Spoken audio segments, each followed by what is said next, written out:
ပင်လယ်မြမာကြီးအဗီဒါကိုအနိုင်ယူနိုင်ခဲ့တဲ့လူဗီနဲ့ကိုဗီဟာမကြခင်မှာပဲ Romance Dawn ဆိုတဲ့ကျွန်းလေးတစ်ခုကိုရောက်ရှိတော့မှာပါကိုဗီကအဲ့ဒီကျွန်းမှာနာမည်ကြီးပင်လယ်မြမဟုတ်ဆိုရိုဘိုနိုဝါဆိုကိုအဖမ်းခံထားရကြောင်းဆိုပါရဲ့ပင်လယ်မြတွေကိုအပိုင်းပိုင်းခုံဖြတ်ပြီးတော့ဖမ်းတတ်တဲ့ဆိုကိုတချို့ကမကောင်းဆိုးဝါးလူအောင်မှတင်စားကြပါရဲ့ဒီလိုနဲ့လူဗီတို့လည်းကျွန်းပေါ်ကရှေ့သက်စကန်အနီးကိုရောက်ရှိလာခဲ့ပါရဲ့ကိုဗီကအဖမ်းခံထားရတဲ့ဆိုကိုအဖွဲထဲမခေါ်ဘူးလူဗီကိုဖျောင်းဖျားနေပေမဲ့လူဗီကတော့ဇိုယိုဟာလူကောင်းတာဖြစ်မယ်ဆိုရင်ခေါ်ချင်ကြောင်းဆိုခဲ့ပါတယ်။လူဗီလည်းမြို့သားတယောက်ကိုဇိုယိုအဖမ်းခံထားရတဲ့နေရာကရှီတက်စခန်းထဲမှာလာလို့မေးလိုက်ချိန်မှာတော့နမဲကြားရနေတင်အားလုံးကလမ်းဖြန့်ကုန်ကြပါတယ်။လူဗီကတော့ကိုဗီလည်းရှီတက်ထဲကိုဝင်ချင်နေရမို့လို့ရှီတက်စခန်းထဲကိုတွားကြဖို့ပြောရင်မဲ့ကိုဗီကတော့ဒီကျွန်းကရှီတက်စခန်းကိုနမဲဇိုးနဲ့ကြော်ကြရဲ့ကပတိန်မော်ဂန်ဆိုသူအုပ်ချုပ်နေရလို့ပြန်ပြောခဲ့ပါတယ်။ဒီလိုနဲ့တိုးနှစ်ယောက်လေးရှီတက်စခန်းနေရန်ပေါ်ကိုတက်ကြည့်ကြရမှာတော့ရီယိုနိုဝါဆိုယိုကိုတွေ့ခဲ့ပါတယ်။လူဗီကဇိုယိုကိုလှုပ်ပေးဖို့ကြိုးဖြီပေးမယ်ပြောနေပေမဲ့ဒီအချိန်မှာပဲဇိုယိုကမြင်သွားပြီးမျက်စိနောက်တွေထွက်သွားကြလို့ပြောလိုက်ပါတယ်။ကိုဗီလည်းဇိုယိုကိုအဖွဲထဲမထည့်ဖို့လူဗီနဲ့စကားများနေချိန်မှာပဲခလေးမလေးတယောက်ကလှေကတိလေးနဲ့ဘေးရတက်လာခဲ့ပါတယ်။ခလေးမလေးကကျိုးနဲ့တွေ့ဆင်းသွားပြီးအဖမ်းခံထားရတဲ့ဇိုယိုကိုအိုနီဂီဝီထမင်းစုပ်လေးသွားပေးခဲ့ပါတယ်။ဇိုယိုကခလေးမလေးကိုစိတ်ပူပြီးထွက်သွားခိုင်းနေပေမဲ့မကြခင်မှာပဲရှေတသားရေရောက်လာခဲ့ပါတယ်။အဲ့ဒီတဲကကပတိန်မော်ဂန်ရဲ့တားဖြစ်သူဟက်တမန်ပိုကခလေးမာလေးရဲ့ထမင်းစုပ်ကိုလူစားလိုက်ပြီးအရသာဆိုလို့စားမရဘူးပြောဆိုကချက်တောင်းနဲ့နင်းချေပစ်လိုက်ပါရဲ့ရာဇဝတ်သားကိုကူညီယူတိုင်းအပြစ်ပေးခံရမယ်လို့ဆိုကခလေးမာလေးကိုနေရန်အပြင်ကိုကင်ပေါက်ခိုင်းခဲ့ပါရဲ့ရှေတသားကခလေးမာလေးကိုမကင်ပေါက်ချင်ပေမဲ့ကပတိန်မော်ဂန်ရဲ့တားအမိန်မို့မလွန်ဆန်နိုင်ပဲပစ်လိုက်ရပါတော့ရဲ့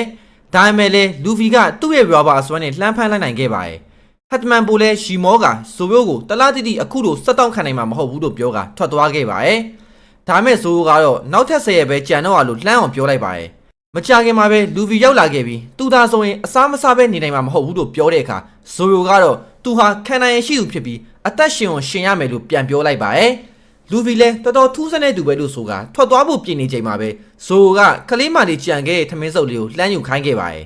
ဇိုယိုကသူ့ရဲ့ထမင်းစုပ်လေးကိုအကုန်စားလိုက်တာကိုတိသွားတဲ့ခလေးမာလေးကတော့အလွန်ဝမ်းသာနေခဲ့ပါပြီ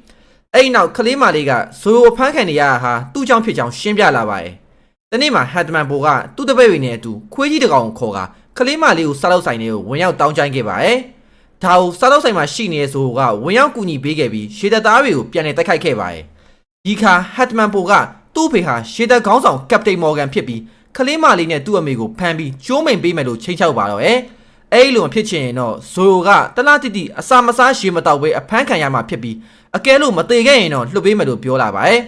ဒီလိုနဲ့ဇိုတယောက်အဖမ်းခံရပြီးအခုဆိုရင်တော့3ပတ်တိတိရှိနေပြီဖြစ်ပါရဲ့ဂတိမတီရဲ့ဟက်တမန်ပူကတော့ခလေးမလေးကိုဆိုင်မှာထပ်မံတောင်းကျမ်းနေခဲ့ပြီးဇိုကိုလည်းနောက်နေ့ကျရင်တပ်ပစ်တော်မယ်လို့ပြောလိုက်ပါရဲ့ဒါကိုကြားတော့ရဲ့လူတွေကဂတိမတီရဲ့ဟက်တမန်ပူကိုပြေးထိုးခဲ့ပါရဲ့ဟက်တမန်ပူကတော့ပြန်မထိုးဘဲနဲ့အဖေနဲ့တိုင်မယ်ပဲအော်ဟစ်နေခဲ့ပါရဲ့တစ်ချိန်တည်းမှာပဲလူဗီတယောက်ကတော့စိတ်ကောင်းရှိရဲ့ဇိုကိုသူ့ရဲ့ပင်လယ်များအဖွဲ့ကိုခေါ်ဖို့တေချာသွားခဲ့ပါပြီဒီချိန်ဇိုယိုကတော့ခလေးဘွားကအကြောင်းတွေကိုပြန်လဲတွေးတောနေခဲ့ပြီးသူပေးခဲ့တဲ့ခရီးတစ်ခုကြောင့်အသက်ရှင်အောင်ရှင်ရမယ်လို့တွေးနေခဲ့ပါရဲ့အဲ့ဒီချိန်မှာပဲလူဗီကသူ့ရှေ့ကိုရောက်လာခဲ့ပြီးသူ့ရဲ့ပင်လယ်သမားအဖွဲ့တွေကိုဝင်မှုခေါ်ပါတော့ရဲ့ဇိုယိုလည်းရာဇဝတ်သားပင်လယ်သမားတယောက်မဖြစ်ချင်ကြောင်းပြောကတန်းညင်းခဲ့ပါရဲ့ဒါပေမဲ့လေလူဗီကတော့နားမထောင်ပဲဇိုယိုရဲ့လက်ဆွဲတော်ခံတနာဓာတ်တွေကိုတွားယူလာမယ်သူ့အဖွဲ့တွေကိုဝင်ရမယ်လို့ဆိုခဲ့ပါရဲ့ဒီချိန်ရှေသက်စခန်းရဲ့အပေါ်ဆုံးတက်မှာကပတိန်မော်ဂန်ရဲ့ရုပ်ထုကြီးကိုတိစောက်နေကြပြီးဟက်တမန်ပိုကတော့သူ့အတွက်လက်စားချေဖို့ပဲသူ့အဖေကိုတကယ်ကဲပူဇာနေပါရဲ့နားကြီးလာတဲ့ကပတိန်မော်ဂန်ကအဖြစ်မရှိရဲ့သားလို့ဆိုကထိုးထည့်လိုက်ပါတော့ရဲ့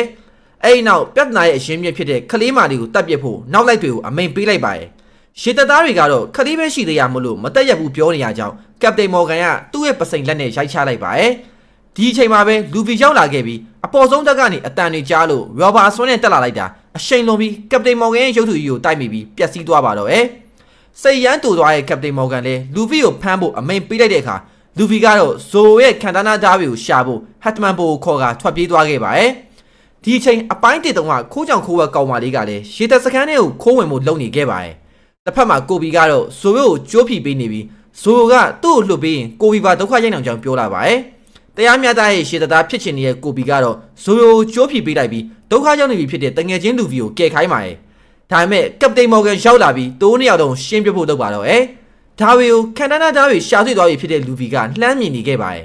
ဒါကြောင့်လူဗီလည်းဓာတ်တွေကိုအမြန်ယူပြီးရာဘာဆွမ်းအောင်တုံးကအချိန်မီကာပေးလိုက်နိုင်ခဲ့ပါရဲ့လူဗီရဲ့ခန္ဓာကိုယ်ဟာရာဘာဖြစ်နေရကြောင်းတနက်ကြည်စံတွေကထိုးမဖောက်နိုင်ပဲပြန်ကန်ထွက်ကုန်ပါရဲ့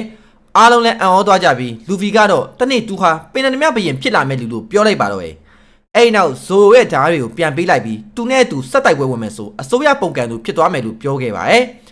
ဒီလိုနေရာမှာအသေးခံရမဲ့တူပင်လယ်မြပဲလှုပ်တော့မယ်လို့ဆုံးဖြတ်လိုက်တဲ့ဇိုကတော့ဘာအောင်မှမမှုတော့ပဲလူဗီရဲ့ပထမအဆုံးသောအဖွဲ့ဝင်ဖြစ်လာပါတော့ရဲ့ကပတိန်မော်ဂန်ကတော့လူဗီစွမ်းတွေဟာနဆိုးအသီးကြောင့်ဆိုတာကိုသိနေခဲ့ပါတယ်လူဗီကတော့ဇိုကိုကြိုးဖြီပေးနေပါတယ်လူဗီဖြီမှာပဲကျိုးတွေကပို့ထုံးသွားခဲ့ပြီးတော့ရှေတသားတွေရောတနက်နဲ့ပြစ်မရပါမယ်ဓာတ်နဲ့ခုတ်မယ်ဆိုပြီးတော့ရှေတိုးလာကြပါပြီဒါပေမဲ့ရှေတသားတွေအားလုံးကိုဇိုယိုကအချိန်မီတားဆီးနိုင်ခဲ့ပြီးဇိုယိုလွတ်လာတာကိုသိသွားတဲ့ရှေတသားတွေလည်းထိတ်လန့်နေခဲ့ပါတယ်ဇိုကလူဗီနဲ့သူပင်တများလှုပ်ပြီးအစိုးရကိုစန့်ကျင်တော့မှဆိုပေမဲ့သူ့ရဲ့အိမ်မက်ဖြစ်တဲ့ကပအတော်ဆုံးပြိုင်မကင်းဓာတ်မတယောက်ဖြစ်လာစေရမယ်လို့ပြောခဲ့ပါတယ်ရှေတသားတွေကတော့ပင်တများမုံဆိုဇိုယိုကိုတော့မနိုင်တာနတ်ဆိုးအသီးစားထားတဲ့လူဗီကိုနိုင်ဖို့ဆိုတာပုံမဖြစ်နိုင်မှန်းသိနေကြပြီးကပတိန်မော်ဂန်ကတော့သူ့မိတ်ကိုမနာခံတဲ့သူတွေကိုကိုယ်လေပင်ကိုခုတ်ဖြတ်လိုက်လို့ပြောလိုက်ပါတယ်လူဗီလည်းစတင်တိုက်ခိုက်ခဲ့ပြီးကပတိန်မော်ဂန်ကသူ့ကိုယ်သူပစိန်လက်မော်ဂန်လို့ပြောကပြန်လည်တိုက်ခတ်လိုက်ရမယ်သူ့တိုက်ကွက်တွေကဘာမှမထိရောက်ခဲ့ပါဘူးဒီခါဟက်တမန်ပိုကကိုဗီကိုဖမ်းပြီးတော့တစားကန်လုပ်ပါတော့ရဲ့ဒါပေမဲ့လူဗီရဲ့ရာဘာပစ္စတိုနဲ့တာအထိုးခံလိုက်ရပါတယ်ဒေါ်ရီပွားနေတဲ့ကပတိန်မော်ဂန်ကလူဗီကိုပစိန်လက်နဲ့ခုတ်လိုက်ချိန်မှာပဲဇိုယိုဝင်ကာပေးလိုက်ပြီးကပတိန်တို့အမြဲအစင်သင့်ပဲလို့ဆိုကအမှောက်ချပေးလိုက်ပါတော့ရဲ့ကပတိန်မော်ဂန်ကြီးလဲကျသွားရဲ့ဆိုရင်ပဲရှေတသားတွေကလက်နက်ချပြီးသူ့ကိုလွတ်လပ်ပြီလို့ဆိုကပျော်ရွှင်ကုန်ကြပါတယ်ဇိုကတော့အဖမ်းခံရတဲ့တခြားလုံးဘာမှမစားထားကြအောင်လဲကျသွားခဲ့ပါပြီဒီလိုဖြစ်နေချိန်ခိုးကြောင်ခိုးဝက်ကောင်မလေးကတော့ရှေတက်စကန်အခန်းတစ်ခုထဲမှာ Grand Line ရဲ့မြေပုံကိုရှာဖွေနေပါတယ်အချိန်တော်ကြာရှာပြီးရဲ့အထိ Grand Line မြေပုံကိုမတွေ့ရတော့တာကြောင့်ပင်လယ်သမားကပတိန်ဘက်ကီယူသွားပြီဆိုတာကိုသဘောပေါက်သွားခဲ့ပါတယ်လူဗီဇိုယိုနဲ့ကိုဘီတို့ဟာခလေးမလေးရဲ့ဆိုင်ထဲမှာစားတောက်နေကြပါတယ်သူတို့ကိုကျွေးမွေးအခမ်းလို့ကျေးဇူးတင်နေကြပြီးခလေးမလေးရဲ့အမေကတော့ဒီမျိုးကိုကယ်တင်ပေးခဲ့သူတွေမို့ပို့လို့တောင်ကျေးဇူးတင်ကြောင်းပြောလာပါတယ်ဇိုကပင်လယ်မြဘရင်လုံမဲ့လူဗီကိုအခြားအဖွဲ့ဝင်တွေရှိသေးလားမေးပါတယ်လူဗီကတော့တိုးနှစ်ယောက်သာရှိကြောင်းပြန်ပြောခဲ့ပြီးသူ့ရဲ့ပင်လယ်မြတင်မောအသေးလေးကိုလှမ်းပြလိုက်ပါတယ်လူဗီတို့ဆက်လက်ခရီးဆက်ရမှာကတော့ Grand Line ဖြစ်ပြီးနှစ်ယောက်ထဲနဲ့တော့အဲ့ကိုရောက်နိုင်မှာမဟုတ်ပါဘူးကပောင်မှာပင်လယ်နှစ်ခုရှိပြီးအဲ့ဒီပင်လယ်နှစ်ခုကိုပိုင်းခြားထားတဲ့တိုက်ကြီးကို Red Line လို့ခေါ်ကြပါတယ် Red Line ရဲ့အလယ်မှာမြို့တစ်မြို့ရှိနေပြီး Grand Line ကအဲ့ဒီမြို့ကိုထောင်လိုက်ဖြတ်ပြီးတကဘာလုံးထိကိုပတ်သွားပါတယ်အဲ့ဒီနေရာမှာပဲပင်လယ်မြဘရင်ဂိုးပြော်ချာကသူ့ရဲ့ One Piece ရန်နာတိုက်ကိုထားခဲ့ရကြောင်းပင်လယ်မြတွေအကုန်လုံးကအဲ့ဒီနေရာကို UTV ရွှဲလွှင့်နေကြတာပါလူဗီကတော့ဘလုံနေနေ One Piece ကိုရှာမှာဖြစ်ပြီးဇိုယိုကလည်းသူ့ရဲ့ကပတိန်နောက်ကိုထောက်လျှောက်လိုက်တော့မှာဖြစ်ပါတယ်ကိုဘီကတော့လိုက်ပါလာမှာမဟုတ်ပဲသူ့ရဲ့အိမ်မက်ဖြစ်တဲ့ရှေတသားဖြစ်ဖို့စတင်ကြိုးစားရမှာပါမကြခင်မှာပဲရှေတသားတွေရောက်ရှိလာကြပြီးသူတို့ကိုကျေးဇူးတင်ကြောင်းပြောကြပါတယ်ကျေးဇူးရှင်စုံနေပေမဲ့လည်းပင်တသမားကြီးဖြစ်နေရကြောင်းရေတက်ဂုံတိတ်ခါအရာလူဗီတို့ကိုဒီမျိုးကထွက်သွားခိုင်းခဲ့ပါတယ်မြို့သားတွေရောစိတ်မကောင်းကြပါမယ်လူဗီနဲ့ဇိုယိုကတော့ရှီပြုံးရင်းနဲ့ပဲလက်ခံလိုက်ကြပါတယ်ရှေတသားတွေကကိုဘီကိုပါမေးမြန်းလာချိန်မှာတော့အဗီဒါရဲ့လက်အောက်မှာနှစ်နှစ်ကျော်လုတ်ခဲ့ရအောင်လူဗီပြောမိကန်ဒီမှာပဲရှေတထဲဝင်မရမှာဆိုပြီးကိုဘီကဆွဲထုတ်ခဲ့ပါတယ်ဒီကလူဗီကလည်းပြန်ထိုးကရုံးရင်းဆန်ခတ်တွေဖြစ်ကြပါတယ်အဲ့ဒီနောက်ရှန်ဖြစ်နေကြတဲ့တိုးနှစ်ယောက်ကတပွဲနဲ့မဖြစ်နိုင်ဘူးလို့ဆိုကရှေတသားတွေကကိုဘီကိုပင်တများမဟုတ်ပဲယုံကြည်သွားကြပါတယ်တကယ်တမ်းမှာတော့လူဗီကဒီအကွက်မျိုးဖြစ်အောင်တမင်ကိုဘီစိတ်ကိုစွပြီးခဲ့တာပါ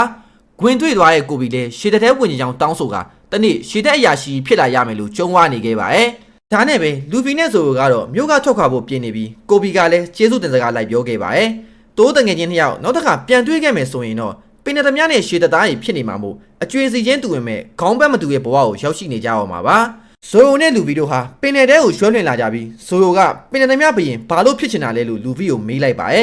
ဒီခါမှလူဗီကလူတယောက်စီမှာဂတိတစ္ဆာပြုတ်ခဲ့လို့ဖြစ်ပြီးတနေ့ကျရင်အရန်မိုက်တဲ့အဖွဲ့ဝင်တွေရှာမယ်ကမ္ဘာတန်ဖိုးအရှိဆုံးရှမ်းနာပြီးရှာမယ်ပြီးရင်တော့ပင်တသမားဘရင်ကြီးတယောက်ဖြစ်လာရမယ်လို့ကြုံဝါလိုက်ပါတော့အဲ့နောက်သူဆောင်းထားတဲ့ကောက်ရိုးအုပ်ထုပ်ကဒီအကြောင်းတွေကိုအကုန်သိပြီး Grand Line စီကိုဆက်လက်ရွှဲလင်းကြမယ်လို့ပြောကခကြီးဆက်လာကြပါတော